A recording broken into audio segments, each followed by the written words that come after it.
মামা ওই রিক্সাওয়ালা দিয়ে পিছে পিছে আইতে আছে, ওর ভাড়াদার নাই। ভাড়া কে দিমু, হয়তো বেশিক্ষণ চালায় নাই, অল্প একটু ভিতরে আইছে। আর ওই তো পেস লাগে সোজা রাস্তাতে না যায় সিফাকলি টানছে। জোর দূরে আইছে মামা, কম ঠম করে হলেও গরিব মানুষ তো, কিছু ভাড়া দিয়ে দেন। ভাড়া দিমু, আচ্ছা ঠিক আছে থামাও, আর ভাড়াটা দিয়ে দেই।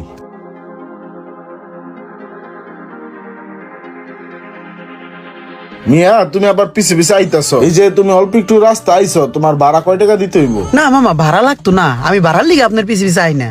আমি আইতাছি মামা, ওই যে দেখলেন না একটা কি পাইছি, প্রথমে 20 টাকা, তারপর একটা সিডি, কি জানি লেহা, আমি তো বাংলা পড়ালেখা জানি না। আর একটা কি জানি একটা ইয়া, দেন তো মামা এটা কি সিডি মিডি শোনাচ্ছেন, আমি তো বুঝি না এগুলা। কি লাগছে কি লাগছে?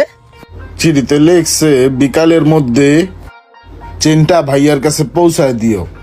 এখন এটা তো আমি টোহাই পাইছি, এটা এখন কি করবো, কোথায়